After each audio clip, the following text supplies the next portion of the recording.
Құрметті жиналысқа қатысушылар, есептік кеңестің жұмысында Ақмола облысының әкімі Мырзалин Малик Кеңесбайұлы және Қазақстан Республика Президент әкімшілігінің мемлекеттік инспекторы Байымбетов Қалдыбек Бақтыбайұлы қатысуда. Құрметті қауым. Нұрсұлтан Әбішұлы Назарбаевтың жарлығына сәйкес халықтың алдында есеп беру айлары басталды. Өткен жылда қандай жұмыс жасалды және алдымызда қойылған мақсаттарды баяндауға рұқсат етіңіздер. Есеп беру келісулері халықтың толғандыратын ерекше қиын мәселелерді сындарлы диалогта анықтауға мүмкіндік беретін маңызды құрал болып табылады. Уважаемые земляки, начиная с 21 января по 1 февраля по сегодняшний день проведены отчеты во всех микрорайонах нашего города, в том числе в селе Красный Яр и в поселке Станционный, в которых приняло участие более 2000 человек. В прошедшем году в мой адрес поступило 72 обращения, по 61 даны разъяснений на месте. Для реализации 11 наиболее важных вопросов мы разработали план мероприятия. Ушедший год был для нас знаменательным. Для нашей страны мы отметили 20-летие Астаны, ставшей точкой опоры и духовного подъема, единения, консолидации народа Казахстана. В январе-октябре глава государства озвучил свои послания, в которых поставил перед нами основные задачи. Сөзсіз бізден барлық күштерді жұмылдыруды, жаңа шешімдерді ізденумен жұмысқа деген ыңғайды талап етеді. Соған байланысты алдағы уақытта қаланың жергілікті атқарушы органдарының жұмысы жүзеге асыруға топталады. В связи с чем, уважаемый Малик Кеңесбаевич, уважаемые горожане, разрешите вкратце остановиться на основных показателях социально-экономического развития города за 2018 год и в планах на текущий. Все основные показатели развития городом выполнены. Так, реальный сектор экономики у нас вырос до 105 миллиардов тенге, индекс физического объема составил более 100%. В сельском хозяйстве продукции мы произвели на сумму 5 миллиардов тенге, ИФО составило 107%. Инвестиции в основной капитал составили около 40%, что на четверть больше уровня прошлого года. ИФО составило 130%. В городе очень много строится, вы все этому свидетели, настоящий бум строительства. Объем работ в данной сфере составил, соответственно, 17 миллиардов тенге, ИФО составило 114%, мы ввели в эксплуатацию рекордные 165 тысяч квадратных метров жилья. Среднемесячная заработная плата составила 125 тысяч тенге, выросли мы на 11,5%. С 4-го места в областном рейтинге мы передвинулись на 2-е. Объем розничного товарооборота составил 162 миллиарда тенге и вырос на 20 миллиардов тенге. В рамках карты индустриализации продолжается реализация проекта ТО комбайновый завод «Вектор». Вы были на выставке, все видели, обратили внимание. На сумму более 2 миллиардов 200 миллионов тенге мы там создадим порядка 100 рабочих мест. И вот объект разделен на 2 этапа. В прошлом году мы завершили первый этап, в этом году завершаем полный цикл этого производства. Кроме этого, в 2020 году завершится строительство Евразия Групп Казахстан, сервисного центра по продаже и обслуживанию техники Евразия Групп Казахстан, который включен в карту индустриализации. Стоимость данного проекта более 2,5 миллиарда тенге. Мы там создадим порядка 140 рабочих мест. В этом году в карту индустриализации мы дополнительно включаем 3 проекта. ТО «Агро-КИЗ» – это строительство цеха по переработке масличных культур. Стоимость данного проекта 600 миллионов тенге.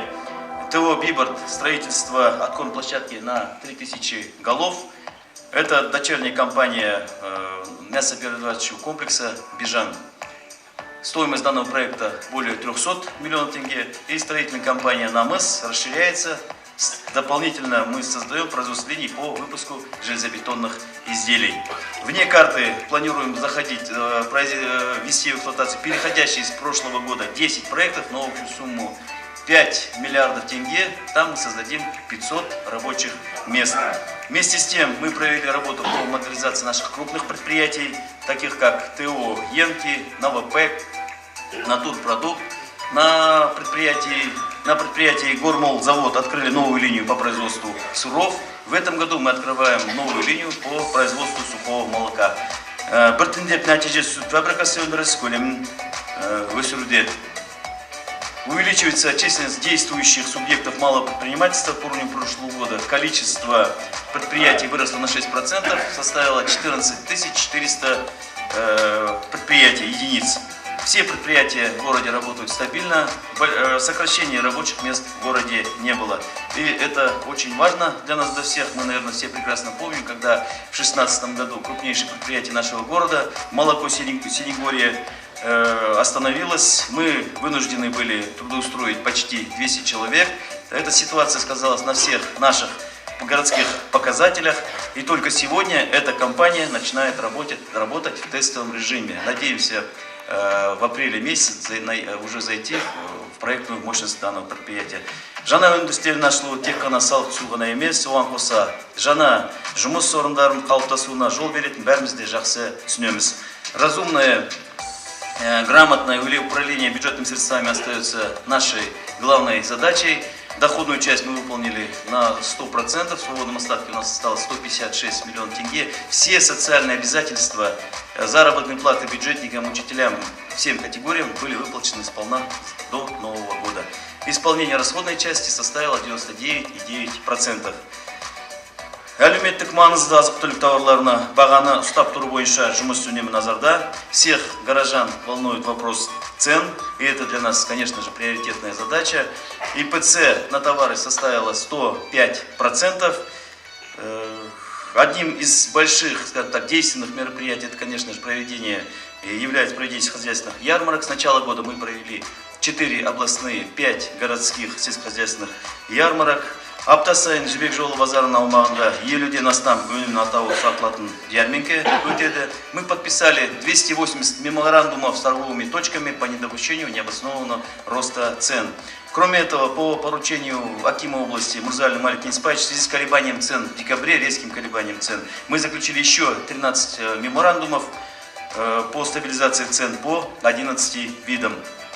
Сегодня проработан вопрос по выделению земельных участков для реализации проекта Кокше Унемлеры, то есть будем реализовывать продукцию от производителя. Вместе с тем мы принимаем активные меры по ликвидации стихийной торговли. На территории центрального рынка ежедневно выставляются посты МПС. За торговлю в стольном месте мы привлекли к ответственности более 300 человек. Благодаря принятым мерам гораздо сокращена торговля по улице Есенберлина, начатые работы по благоустройству площадки под рынок для участников стихийной торговли в районе торгового дома «Триумф». В рамках государственно-частного партнерства мы реализуем 29 проектов. Это самый высокий показатель среди областных центров нашей республики. Из них по 28 мы подписали договора с частными партнерами и приняли государственные обязательства. Наш город находится в центре развития туризма. Мы буквально окружены курортами: Бурабай, Зеренда, Айыртау. Вместе с тем мы имеем всю необходимую инфраструктуру. У нас есть современный аэропорт, железнодорожный вокзал, развита логистика по всем направлениям. Соответственно, для развития туристического кластера в прошлом году мы разработали дорожную карту на 19-23 годы, основными направлениями которой стали прежде всего объекты придорожного сервиса нашего города, создание туристического бренда для привлечения туристов, информационные щиты для гостей, развитие набережной зоны, озера Копа, имидж мероприятия, различные имидж мероприятия по городу. Сонымен қатар кофе-бум, Ташкент, Бродвей, Фэмили кафе, шоколад дамханалары, Безе, Арабика, кофеханалары сияқты және объекттер ашылды. Со стороны трасса Зеренда-Кокшетау открыта игровая зона для игры в пейнтбол, а также обустроена горка с бугельным подъемником. Совместно с управлением предпользования нашей области осваивается пригородная лесная зона. Для семейного отдыха открылись лагеря Алтын-Арман, эко-лагерь. Облагораживается пляжная зона озера Хопа. Второй год мы уделяем этому особое внимание. Как со стороны улицы Горько, так и со стороны улицы Махтая Сагдеева, который работает не только в летнее, но и в зимнее время. Большое внимание уделяется сфере строительства, жилищно-коммунального хозяйства. Действительно, в городе очень много строится. В прошлом году мы сдали в эксплуатацию 31 многоквартирный жилой дом. Это более чем 1500 квартир. Это почти на 500 квартир больше года больше года предыдущего. Барлықтарыңыз жаңа Сарыарқа шағын ауданының дамуының куәгерлері болып табыласыздар. Новый микрорайон Сарыарқа. В прошлом году за счет бюджетных средств мы ввели в эксплуатацию 8 многоквартирных жилых дома, это 335 квартир. Начали строительство осенью прошлого года 12 многоквартирных жилых дома, то есть в текущем году продолжается строительство 19 домов, 17 из которых в этом году мы будем сдавать. Это 600 квартир, то есть сравнивать 335 практически в 2 раза больше сдадим квартир за бюджетные средства. Кроме этого, мы разработали 6 проектно-сметных документаций 60-квартирных жилых дома. Разрабатываются 14 проектно-сметных документаций на строительство панельных домов. Вот, пожалуйста, в таком варианте они у нас будут строиться в микрорайоне Сарыарқа. Вместе с бюджетным строительством ведется строительство коммерческого жилья. Вот эти точки на экране, которые у нас появляются по городу. Мы построили 17 многоквартирных жилых дома, сдали в эксплуатацию почти 1000 квартир.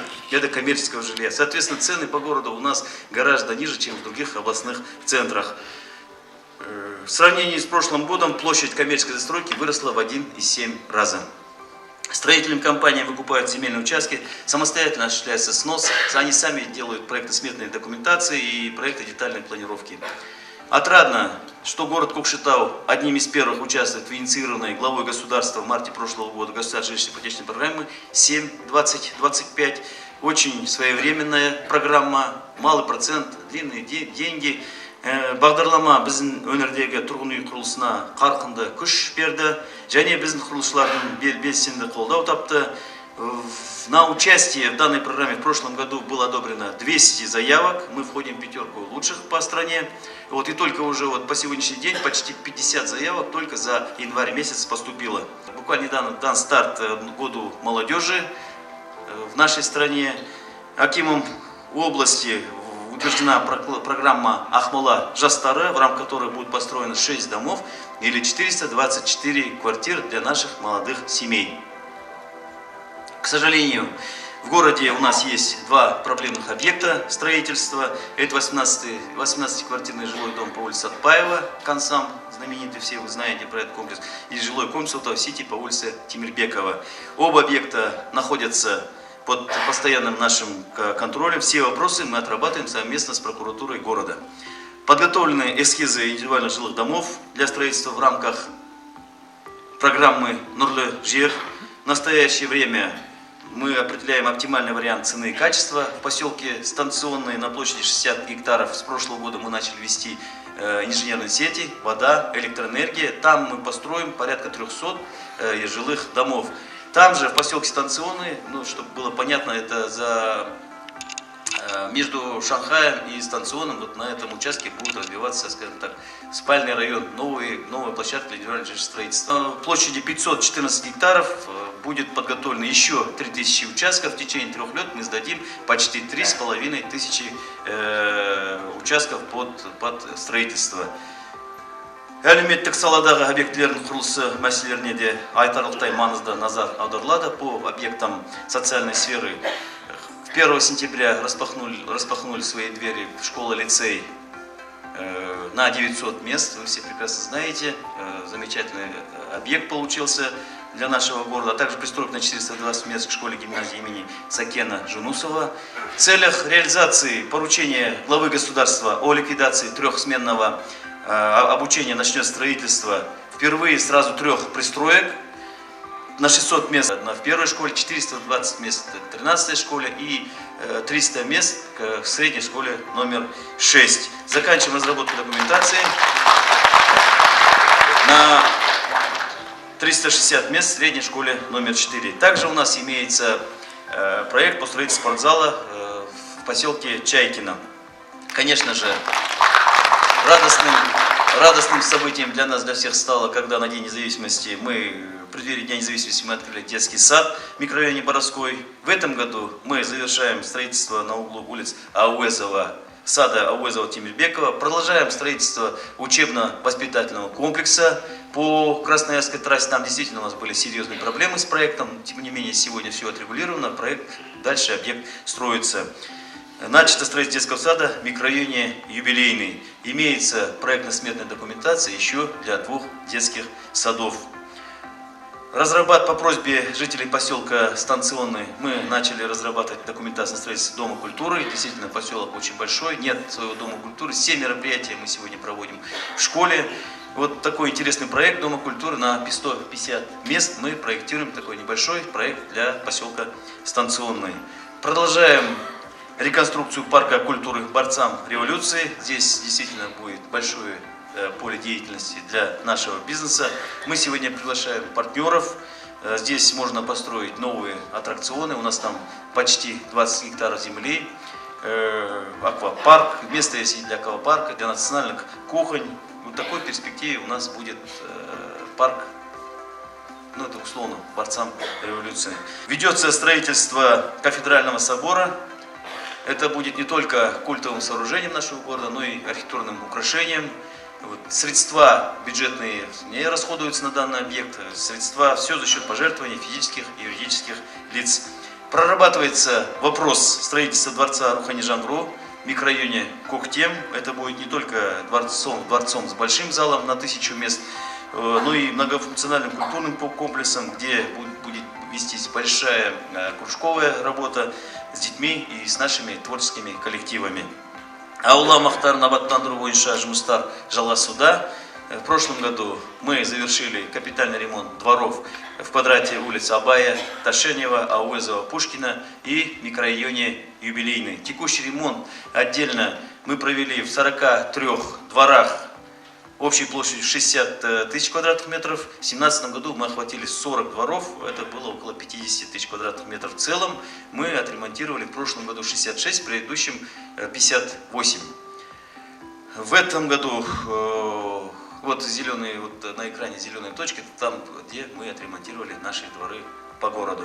В этом году капитальный ремонт двоих дворовых территорий мы проведем в квадратах улиц Абая, Пушкина, Ульбекова, Ташенова, Абая, Мира, Ульбекова, Набережная. Вот таких два больших квартала в этом году будут у нас ремонтироваться. Вместе с тем, чтобы была перспектива ремонтов, мы разрабатываем проект Абая, Ташенова, Ульбекова, Гобдульна, Тимирбекова, Озова, Кинисары, Абая. И на окраины очень много было пожеланий ремонтировать дворы в микрорайоне Жайляу. Увеличилось по сравнению с прошлым годом детские площадки, в 17-м 22, в прошлом 28, спортивные площадки в 17-м 13, в прошлом году 15. В этом году количество станет их еще больше, планируем сделать 30 игровых площадок и 15 спортивных. Впервые в прошлом году мы начали строительство сразу 3 городских магистралей. Вы это знаете, все видите, доставляем много неудобств нашим автолюбителям. По улице Мира, по улице Вавилова пробиваем с Зелендинской трассы до Жайляу, необходимая дорога. По улице Наурузбай-Батыр, начиная практически от областной больницы до пересечения с улицей Янка. Да. В этом году работу на данных улицах мы полностью завершим. Пожалуйста, вот на картине мы видим эти улицы, которые будут в этом году у нас ремонтироваться. Все обращают, текущий ремонт мы выполнили на общей площади 15 тысяч квадратных метров. Все обращают внимание на как обустраивается въездная группа в город Кокшетау, какие масштабные работы ведутся. И вот в этом году это первая часть, вернее в прошлом году, в этом году эта работа продолжится до моста въезда со стороны Астаны. Разрабатывается чтобы не останавливать темпы ремонтов дорог, разрабатываем ряд проектно-сметных документаций. Продолжим в этом году строительство улицы Габдуллина, отремонтируем, построим мост через реку Кылшахта, также продолжим, как я сказал, реконструкцию самой улицы. В этом году, в 2018 году мы восстановили 2 моста между улицами Набережная и МПС в поселке Чайкино. Впервые для разгрузки движений на центральных улицах реконструируем перекресток улиц Горького, Ауэзова. Ну, в связи с тем, что действительно на данном участке мы все лето работали, меняли всю инфраструктуру инженерную, работы затянулись, за что, конечно же, мы просим прощения у наших автолюбителей, зато мы получили очень хороший перекресток, вот вид сверху, Вот действительно, наверное, вы все замечаете, насколько разгрузился наш сегодня город и вот данный квартал. В этом году придется нам всем набраться терпения. У нас имеются разработанные проекты на реконструкцию перекрестка улиц Абая и Горького, Жунусова. Работы по уличному освещению мы, скажем так, комплексно провели по улице Аульбекова. В этом году проведем по улице Ауэзова. Кроме качественного освещения, мы получили экономию электроэнергии на 20%. То есть вот наши ДРЛ-ки, лампы, которые были, да, и вот новые лампы, да, светодиодные, получили по порядка 20% экономии. Обустроены, кроме этого, по уличному освещению мы прошли все окраины. Вот, очень много было сделано нами по Красному Яру, по другим нашим, скажем так, сельским, по нашим окраинам. Кокшетауским автобусным парком проработан вопрос приобретения 36 автобусов марки МАЗ 107, 103. Очень много было дебат, но точку поставил Малик Испаевич. Вот такие вот мы выбрали автобусы для нашего города. 15 единиц 12-метровых, 21 единица 9-метровых. Ну, понятно, да, где-то остановки у нас все разные, поэтому для того, чтобы было удобно, мы берем разные автобусы. Этот вопрос мы решим в первом полугодии. Обустраиваются новые скверы. Вот в прошлом году мы сделали скверы возле университета имени Шухана Алиханова в поселке Станционный. Эта работа у нас системная. Вы помните, что в 2017 году мы отремонтировали сквер возле железнодорожников, сквер молодежи по улице Абая, смотровую площадку сделали. И эта работа, она у нас продолжается. В центральном парке на аллее Жастар появилась точка доступа Wi-Fi. В рамках озеленения города высажено около 9000 деревьев хвойных пород. В этом году проведена большая работа по замене аншлагов, указателей наименования улиц. В этом году аншлаги будут выполняться на латинице. Буквально 24 января мы представили акиму области Малик Испаевич окончательную версию детальной планировки на участке 128,9 гектаров в границах улиц Ауэзова, Горького, озера Хопа, которая одобрена нашим руководителям. Это действительно архиважный проект для нашего города. В апреле выйдет с государственной экспертизой проектно-сметная документация на строительство объездной дороги, которая входит в проект. Она отделит город от озера, и вся вода, идущая с улиц, будет проходить через очистные сооружения. Вот, пожалуйста, вот такие 3 очистные сооружения по рельефу мы выбрали. И вот они будут чистить, чистая вода будет сбрасываться в озеро, всю грязь, которую мы будем вывозить. Благодаря поддержке областного бюджета в этом году эта работа начнется. Тут же начата разработка проекта по строительству набережной. То есть регламент, который утвердил Малик Испаевич, следующий. Мы сносим дома. Начинаем строительство дороги, после этого делаем мост на Кылшахта, ну и следующим этапом уже будет строительство набережной. Вот такой вот замечательный проект придет в наш город. Разрабатывается проектно-сметная документация на строительство смотровой площадки по улице Аульбекова. Вот эту смотровую площадку, которую мы установили в 2017 году, вот такая смотровая площадка у нас в городе появится.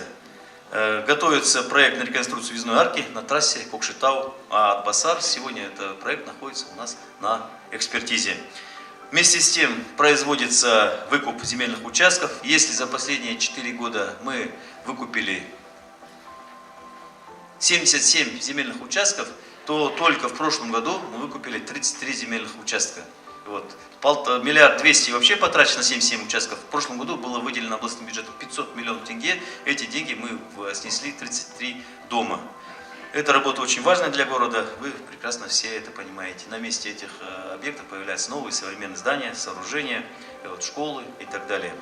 Отопительный сезон проходит бесперебойно, стабильно. Я думаю, что хорошим событием для горожан стало снижение на треть с 1 декабря. Уже с 1 декабря вы, наверное, почувствовали. Тариф на тепло на 36%. С 1 января текущего года тариф на воду снижается на 6%, на 7%, на водоотведение на 11% и на электроэнергию тариф снижается на 6%. Я думаю, это будет очень хорошее подспорье для наших горожан.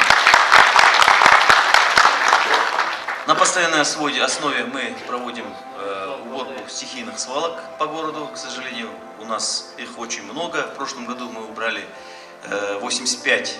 Это огромное количество. Это не то, что одна-две машины. Это там, вы представляете, это если условно мы вывезли более 5000 кубов, 85 свалок, представляете, какой объем мусора мы вывозили. К сожалению, за короткий срок они у нас обратно появляются. Вот это действительно наша серьезная проблема, наш бич. И я так думаю, что это очень большое неуважение к нашему городу. Можно сказать, непатриотизм наших некоторых горожан. Такая особая тема. Мы все, к сожалению, не все, но часть наших горожан бьют остановки, фонари. Вот было показано сейчас, как это все делается. Воруем лавки, мафы и другое имущество. Даже несмотря на то, что за нарушение правил благоустройства и выброс мусора в общественных местах мы привлекли к ответственности более 1600 человек. Из них, скажем так, 40 человек мы арестовали, административный арест. Мы продолжаем вредить. К сожалению, такая проблема в нашем городе существует. Безусловно, одним из приоритетных направлений нашей работы остается социальная сфера. Нәтижелі жұмыспен қамтуды және жаппай кәсіпкерлікті дамытудың 2017-2021 жылдарға арналған бағдарламасы қарқынды жүзеге асырылуда. Өткен жылы оның қатысушылары 1011 адамға жеткен. В результате проводимой работы при содействии служб занятости мы трудоустроили более 2500 человек. Это 281% по уровню 2017 года. Это очень большое количество. И когда у нас в городе говорят, что есть безработные, скажем так, негде трудиться, это не совсем так. И вот буквально утром сегодня в центре занятости узнаю, у нас 250 вакансий, куда требуются работники. В прошлом году, в ноябре-декабре, эта цифра была гораздо больше 300. Постоянно 300 работники, количество 300 человек требуется для наших предприятий. Поэтому понятие безработицы у нас в городе условно. Для многих категорий наших сотрудников, скажем так, предложений гораздо больше, нежели желающих работать. Одна из инвестируемых сфер в городе – это образование. В прошлом году мы на систему образования направили порядка 9 миллиардов тенге. Я хотел назвать некоторые цифры. В 2005 году бюджет образования был 1 миллиард 200 миллионов тенге. В 2010 году 3 миллиарда 200 миллионов тенге. В 2015 году, буквально 3 года назад, 5 миллиардов 400 миллионов тенге. В 2018 год 9 миллиардов. Огромная цифра, которая инвестируется в наше образование. Соответственно, наши школы обеспечиваются мультимедийным оборудованием, профильными кабинетами, приобретается мебель, учебники. Сегодня обеспечена наша школа кабинетами новой модификации составляет 100%. Здесь, конечно же, я бы хотел сказать, что наши учителя просто обречены на высокие результаты в своей работе. И эту работу мы, конечно, будем от вас требовать. По поручению акима области для обеспечения школ города качественной питьевой водой впервые в 2018 году было выделено 23 миллиона тенге. Сегодня многие школы наши оснастили особыми фильтрами. Эта работа у нас продолжается. Для бесплатного горячего одноразового питания учащихся первых классов было выделено 90 миллионов тенге. Тоже было поручение нашего акима области. Такая практика сложилась только в городе Алматы и у нас. Первые классы у нас питаются бесплатно. В этом году в связи с увеличением школьников эта цифра у нас вырастает до 126 миллионов тенге. Вы понимаете, что эти деньги можно использовать и в других, скажем так, насущных проблемах. Но тем не менее наши дети питаются. На индивидуальные шкафчики для учащихся 1-4 классов почти 60 миллионов тенге нами выделено. В целом в городе очень много делается для нашей молодежи, для наших детей, учащихся. Ко дню города, вы помните, мы открыли замечательный технопарк. В преддверии Дня независимости образовательный центр Алтын Сарин. Қала мектептеріне ақпараттық коммуникациялық технологиялардың негізін игере алатын IT-сыныптар қалыптасуда. На сегодняшний день в городе мы открыли 54 IT-класса, 42 факультатива. Как я уже сказал, была открыта IT-школа на 900 мест, которая сегодня она у нас оснащается, наращивается, чтобы действительно она была IT-школой. Надеемся, что все это поможет нам вырастить новое поколение подкованных эрудитов. В рамках государственно-частного партнерства мы дополнительно открыли 318 мест для детей. Вот, с учетом Боровского детского сада порядка 600 мест. Вот, сейчас по Боровскому микрорайоне вот в этом саду идут набор. Вот, и в тестовом режиме мы начинаем работать. Соответственно, процент охвата детей у нас от 1 до 6 составляет 57,8, от 3 до 6 составляет 98,4. Ну, к сожалению, очередь растет. Это и хорошо, наверное, и плохо. Сегодня у нас в очереди находится 12 400 детей. Такая арифметическая прогрессия, мы места создаем, в то же время дети увеличиваются. То есть миграция у нас очень хорошо, то, что у нас положительная сальдо миграции, люди к нам приезжают, люди у нас остаются. Ну и количество детей у нас, вот первые классы, класс-комплекты с каждым годом на десятки классов увеличиваются. Это тоже очень хороший, положительный, скажем так, наверное, момент для города. Одной из задач, озвученных главой государства, является внедрение концепции Smart City, направленной на улучшение инвестиционной привлекательности нашего города. В этой связи мы сегодня завершаем работу по внедрению электронного билетирования в общественном транспорте. Безналичный расчет будет осуществляться через автоматизированную систему оплаты проезда. Уже с 1 марта вы все ощутите данное нововведение. Электронное билетирование. Каждый кондуктор будет оснащен портативным терминалом. Кроме этого, мы определили квартал для реализации пилотного проекта по цифровизации в сфере жилищно-коммунального хозяйства. Все КСК города сегодня подключаются к системе ЕКСК, которая позволяет осуществлять двустороннюю связь между органами управления и жителями дома с помощью смартфонов. Согласно рекомендации Комиссии по профилактике правонарушений, в рамках облачного видеонаблюдения установлены камеры в 800 подъездах. Из них в этом году мы установили половину этой цифры, 400 камер. Для удобства оплаты коммунальных услуг мы сегодня прорабатываем вопрос создания единого платежного документа. Появились у нас в городе, вы все свидетели этому, электронные библиотеки, как для взрослых, так и для детей. В объектах образования мы начали внедрять программу «Облачная бухгалтерия», которая будет способствовать открытости, доступности и возможности повторного использования данных.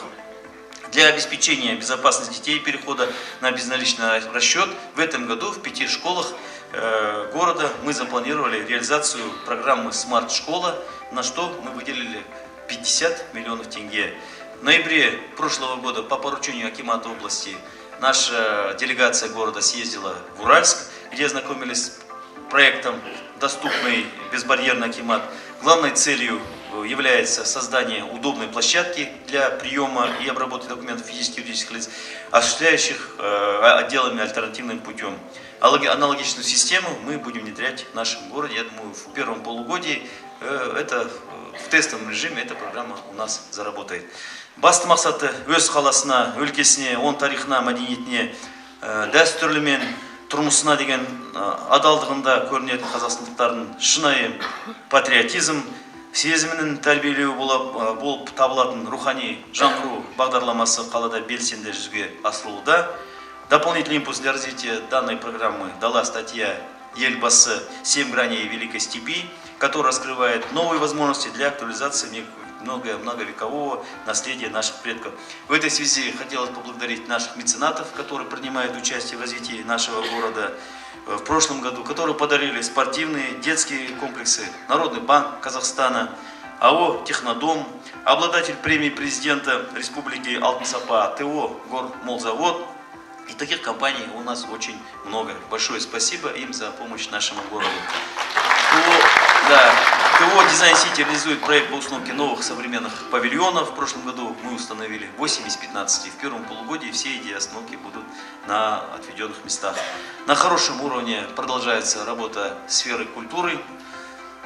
Продолжают радовать своими успехами наши артисты, которые проявляют себя как на республиканском, так и на международном уровне. Наверное, все вы заметили, как в последний год проходят наши городские мероприятия, на каком уровне в каждом из них есть определенный креативный подход.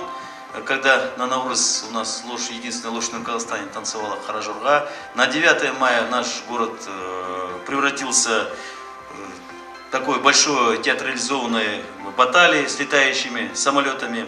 Провели незабываемый день города. когда к нам приехали не только звезды эстрады, но и было открыто очень много объектов для наших горожан, зданий, сооружений, которые сегодня приносят пользу для нашего города. Соответственно, 4 года подряд наша культура занимает первые места в областном смотре Гран-при, в областном смотре художественной самодеятельности. Неплохие результаты у нас и по спорту. Ахбидай, Кулагер, Надежда, город Кокштау везде занимает первые места. Успешно отыграли мы свой сезон. Футбольный клуб Охжитпес стали чемпионами в первой лиге, обеспечив проход в премьер-лигу Казахстана. И наш хоккейный клуб «Орлан» стал чемпионами сезона 17-18. Кроме этого, буквально 2 недели тому назад мы завоевали межконтинентальный кубок. Это уже такая огромная международная победа не только для нашего города, но и для всей нашей республики. Всем известно, что достижение высоких результатов в социально-экономическом развитии возможно только при стабильной общественно-политической ситуации, в связи с чем нами продолжается системная работа по укреплению единства, межэтнического, межконфессионального согласия с активным участием всего неправительственного сектора. Сегодня много руководителей неправительственного сектора я вижу в зале, поэтому я думаю, что мы неплохо с вами сотрудничаем и работаем. Что касается планов на текущий год, безусловно, она будет продолжена. Прежде всего, всех волнует вопрос благоустройства. Капитальные текущие ремонты будут продолжаться, ремонт дворовых территорий, будут обустраиваться детские и спортивные площадки, завершим начатые работы по капитальному текущему ремонту, завершим сдачу детских садов, начнем строить пристройки к школам, и, конечно же, важно очень сохраним темпы по жилищному строительству. Я думаю, что для наращивания объемов по всем показателям у нас имеется достаточный потенциал, гарантированная поддержка государства, нашей области, которая позволяет нам достичь положительных изменений во всех сферах экономической, общественной, политической жизни областного центра. Құрметті кездесуге қатысушылар, алдымызға қойған міндеттерді атқаратын болсақ, тұрмысымыздың барлық саласы ойдағыдай дамуына сенімдімін. Оған біздің әулетіміз жеткілікті және мемлекет тарапынан қолдау бар. Бұл облыс орталығының экономикалық және қоғамдық саяси өзгерістерге қол жеткізуге мүмкіндік бар деген сөз.